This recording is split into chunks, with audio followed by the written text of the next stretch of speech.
While you were at Warner Brothers, were you able to get any experience in directing? No, Just animating? just animating, yes. Oh, just animating. I animated at Warner Brothers, and it was, as I say, a lot of fun. What was the most important experience you gained from working on those productions at Warner Brothers? Well, Warner Brothers, like Disney, was also, to me, is a training ground about animation. It was looser and not as tight and precise as at Disney, but it was equally satisfying, and I just enjoyed it. And I can't tell you there was any specific thing that made it, unique, other than the fellows I worked with. At Warner Brothers, I worked with some really nice and talented animators, like Rod Scribner, for example, and Emery Hawkins. They were two uniquely talented animators, and we used to have a lot of fun because we used to race all kinds of nonsense with see, we used to call it Termite Terrace because the place is a wreck of a studio. It had never been cleaned by a professional crew. The windows have been for 30, 40 years exactly. The dirt was there, and so it was a typical Warner Brothers setup. And that's what made also the cartoon so crazy, because we were just as crazy as where we lived. Once a year, they would, a crew from Warner would come in with I guess buckets of crankcase oil and pour it on the floors. Well, we'd go home with crankcase oil on our feet, and it was terrible. But that's the only thing they did to improve the working condition. We used to poke holes in the floor to look down at the people below, or to let down, spiders and just crazy things. And I think what I learned at or lesson that I got out of being in Warner is that how much we could get away with and have fun. It was great. What was your favorite short that you worked on at Warner Brothers? Warner Brothers? Horton hatches the egg? No. By golly. Trying to think of some unique, but I just can't tell you. Just the overall experience was good, but I don't think that, number one, we never, while I was at Warner, we never made, none of the units ever made a short that won an Academy Award, for example. We weren't that classy a gang. We were a fun gang, but I don't think that, I just don't ever remember anybody winning whereas Disney was, and MGM were always winning Academy Awards. But you know what? We didn't even envy them. That was great. Let them win them. Who cares? But they didn't have Mel Blanc either. Well, now talk about Mel Blanc. How well did you know him? Oh gosh, Mel Blanc was a voice man, of course. Now, if you work in our industry, especially in the commercial end of it, you find that the actors, the voices, are very jealous of their voice and of their job, and so they're just self-centered, I guess I would say. Well, Mel Blanc is just the opposite. Mel Blanc is the type of guy is this. Sometimes, we'd be doing some kind of a voice thing, and he'd say, he says, I really can't do this the way it should be, but I have a friend who has a great voice, and he would be perfect for this. And so we'd call him, and sure enough, he'd get a job for that friend. And also Mel was always dabbling in oil, buying shares in oil and gas and whatnot. And he was always sharing, he was always telling you, buy this and you're going to make money. He was always encouraging people, see, and he was very unselfish. And on top of that, he was very funny. I used to always kid him about his Mexican accent. I say, Mel, I say, you are the worst Mexican I've ever met. See? He'd say, no. Yeah, this great, but I think that he singly is the one that made the Warner Brothers products so successful. I think he was the most, the single most creative input that made the Warner Brothers products so good. Because almost every voice in each show would be Mel. He's talking against himself. When he was Daffy Duck, and he was Daffy Duck, but he would be talking to Bugs Bunny, who was Bugs Bunny, and he was great. He was a wonderful, wonderful, wonderful human being. Now, while you were at Warner Brothers, World War II was in full force. Did you serve in the war? Yes. In what division? Well, see, I went in late. The last year of the war, I think I went in. Yeah, that was it. And I was an infantryman, of course. Where else would a Mexican go but to the pits? Anyhow, that's what a judge told me. He was real funny. I said, God, you'll do real well in the infantry. Anyhow, but there, I tell you, there I had another wonderful experience. Here I'm in the infantry, and I liked it. Had a great time. My basic training was in Texas, in the mineral wells, the pits of Texas. Nothing nicer near, except if you could get, a 2-day pass, you could go to Fort Worth and maybe to Dallas if you were lucky. But he was, I enjoyed that. But see, there I had I guess by infantry standards, a pretty high IQ, and so I was eligible to take other things. For example, they decided that I was fast enough to be a radio man, so I should take up radio. Okay, whatever they want, I'll try it. He was all right, but I didn't like it as much as other things. But then they said, well, you have a very high IQ. You ought to go to OCS. Okay, I'll go to OCS. I was very happy to go. So then I went to Fort Benning, Georgia. That was a lot of fun. I really liked it. So and when I went there, I also volunteered for jump, for being a jump training. I want to be a jump officer. By God, if I'm going to be an infantryman, I want to be an infantry officer, but I want to be a jump officer. Okay. So I did. I was going through all this schooling all the time. See, it was great. I was always lucky.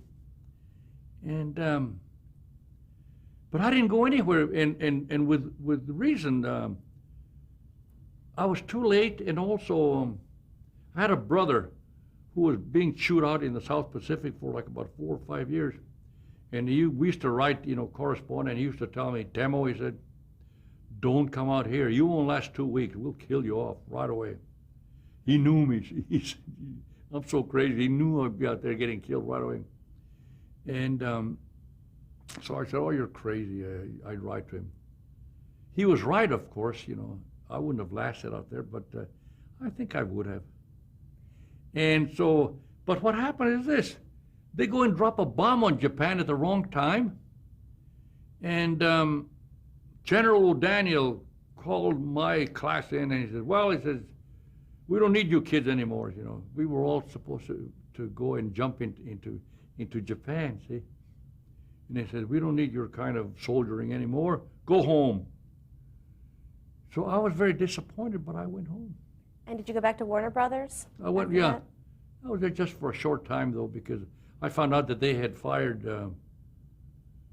Bob Clampett, and I found out that the new producer was a guy by the name of Eddie Seltzer, almost the worst producer I ever worked with.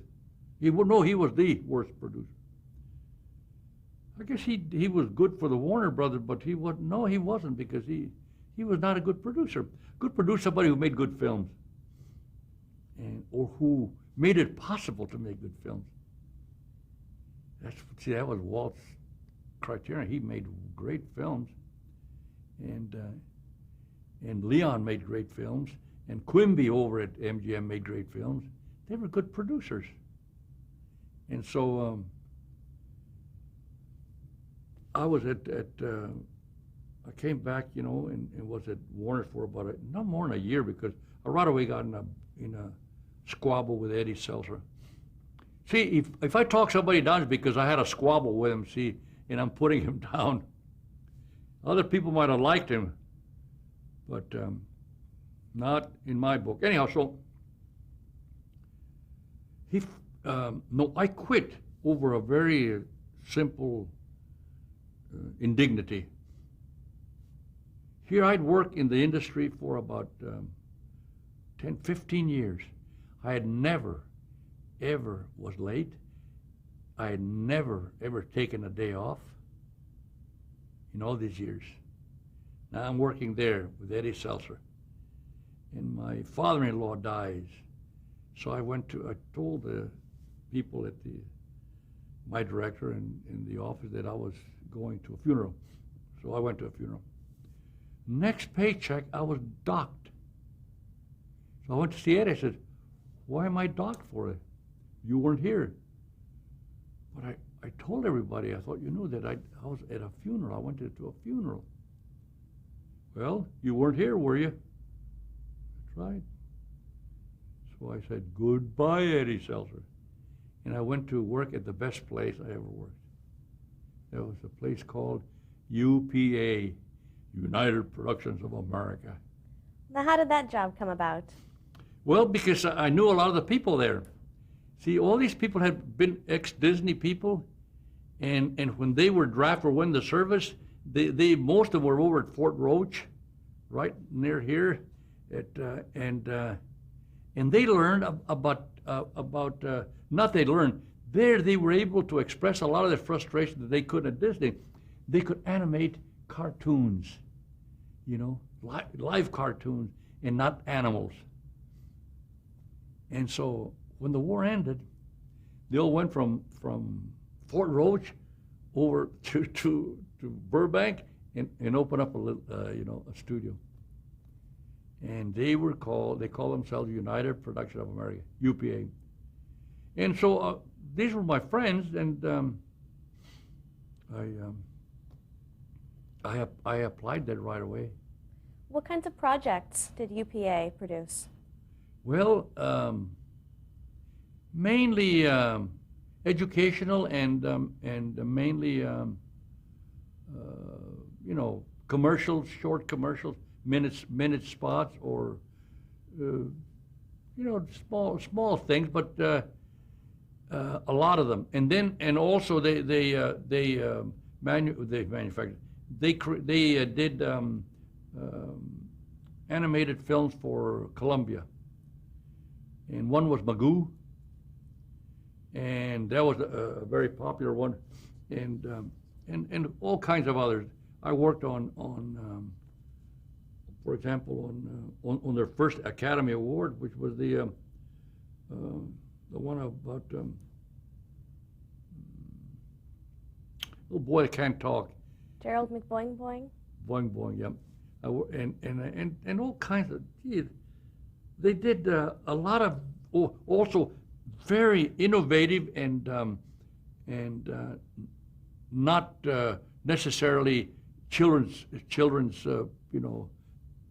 directed shows. They were fairly adult stories, and but they were funny. They tried to be funny, and they were very successful for a few years until the Un-American Activities Committee, and generally I think Walt had a lot to do in crushing them, because they were all rebels from Disney, and for some reason we got in a fight there with the IA union, IATSE. That I'm proud of. I fit them. I'm still fighting them. And but see, those are things that destroyed the studio. But the important thing was that they made wonderful films. They really prepared me for doing Peanuts. They didn't know it, of course, but I didn't either. The thing was that they said, we should be able to animate anything we please. Steinberg drawings, which were, very, or anything. And using them, create the illusion that they were alive. And so, excuse me, I worked with them for a long time and absorbed that that philosophy, and so I was capable of doing it too. The film that I worked on with,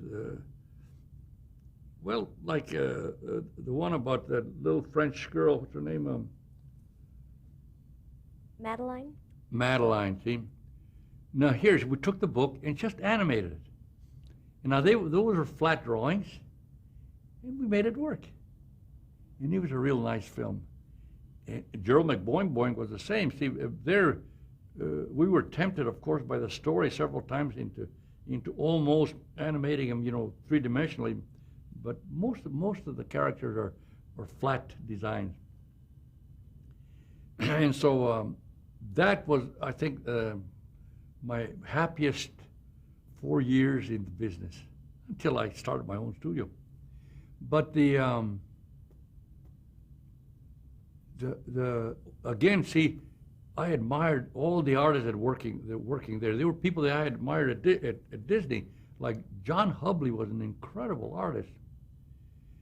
And now at Disney, he was what we call a layout man. See, he would design the picture, how the picture was going to look, the character and the background and everything. And then guys like me would animate it.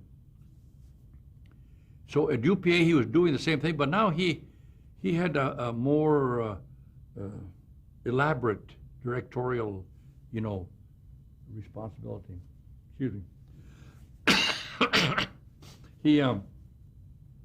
He was management also, and just was free to do whatever he pleased. He was great. And who were some of the other animators that you worked with at UPA? well, there was God, you wouldn't know him. There was other than Hubley, for example, there was Pete Bernays, who later became a director there. Pete Bernays was a great animator, and Willis Pyle was there, and oh gosh, Pat Matthews was there, a real good animator. Jules Engel was there, very creative and talented color man, background layout man. But he was a type of guy that a story would happen and right away start doing little doodles, color designs for the story. So there was a spirit of goodwill in that studio and cooperation that was incredible. It was almost like very early Disney. Now, why did you leave in 1951? I got in a hassle with the producer then. Okay, no, the reason for leaving was twofold.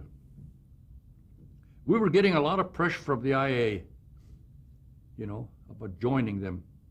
I refused because the IA were very instrumental in destroying the union, the strike against Disney. And they had, I could tell you reams about the IA. I have a book about them, about a study in immorality. The IA, TSE were people, thugs from Chicago that were brought here by the producers in the middle 30s to counteract the budding, spirit or interest in unionizing. And so I don't know why I took an aversion to them, because I didn't care, but I did, especially when they try to force us into things.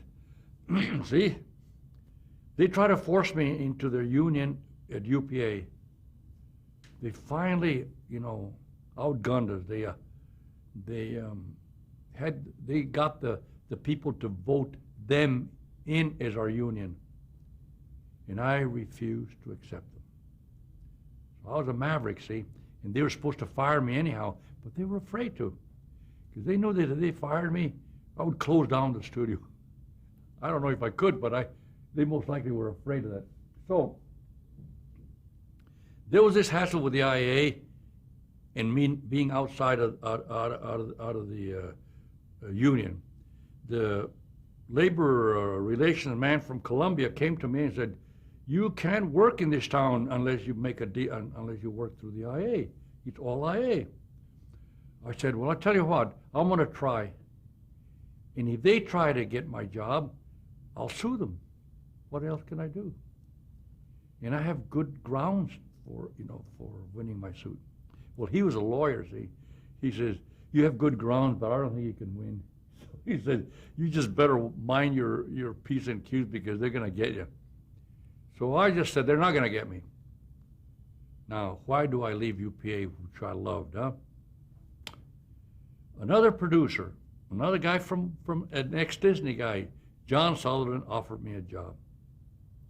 This time he offered me not just an advance in pay, but that I would direct.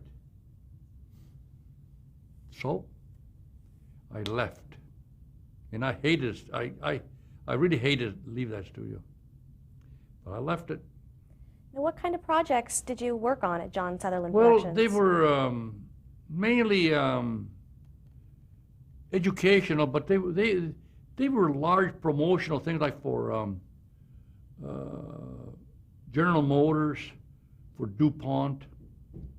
They were great. They were like, one reelers, maybe 10-minute reel, long, really educational commercials about, say, DuPont. We did a story on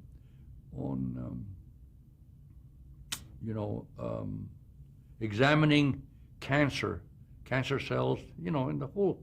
It was a very interesting, wonderful film, and we did it there with old John, and so I went to John Sullivan, and we worked in quite a few educational long films, but mainly for industry. Now, what kinds of animated characters did you draw in these films? In those films, usually characters that I did, I'd make up a character. We do a storyboard, and in doing a storyboard, you develop the character that's going to be in that storyboard, and so that's what I animated, and that's what I directed, and they were very successful. Did you use any well-known cartoon characters, or were they all just ones that you had thought of? Well, you see, there's no way that I could ever have owned any of those characters because they belonged to the client. It was all right with me. I could always make new characters. I'm still doing that, Now, why did you leave John Sutherland? Well, I left John because, kind of a strange story. Another guy from Disney, and he had been to UPA with me, Dave Woolery, a good friend of mine, and he left UPA too, to try to do something on his own. And he started up a little studio, and he called it Playhouse Pictures.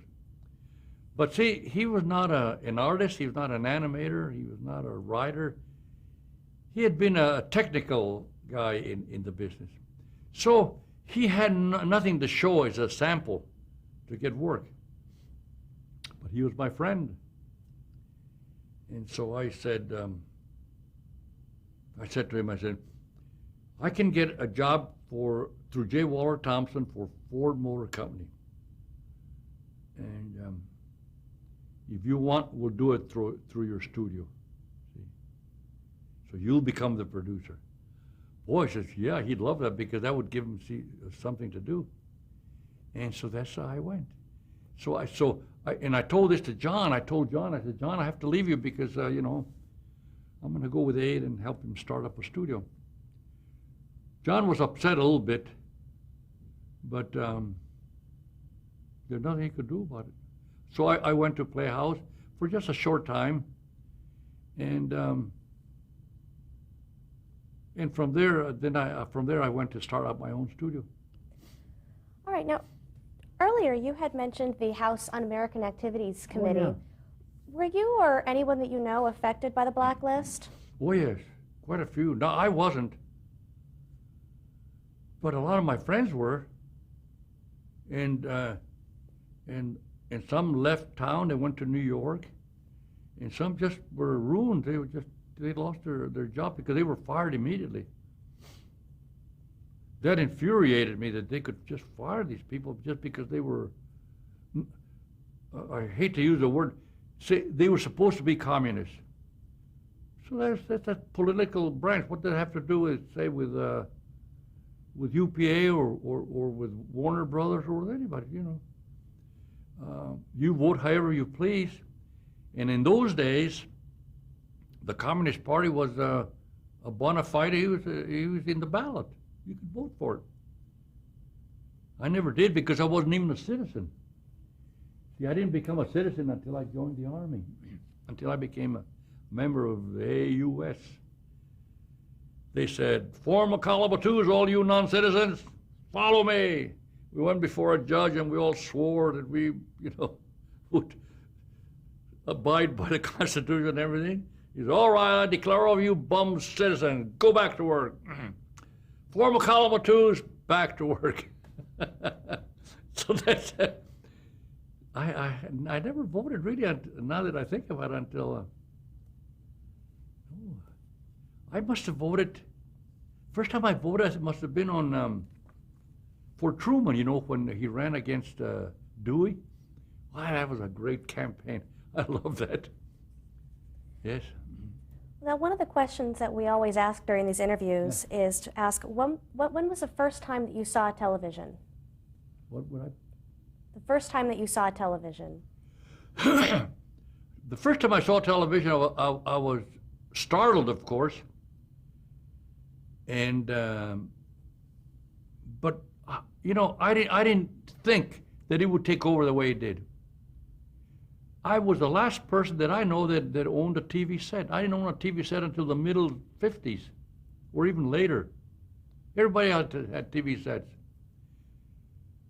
The only way I got interested in a TV set was that one of my friends went to Mexico to work, with other people. They went out to do an animation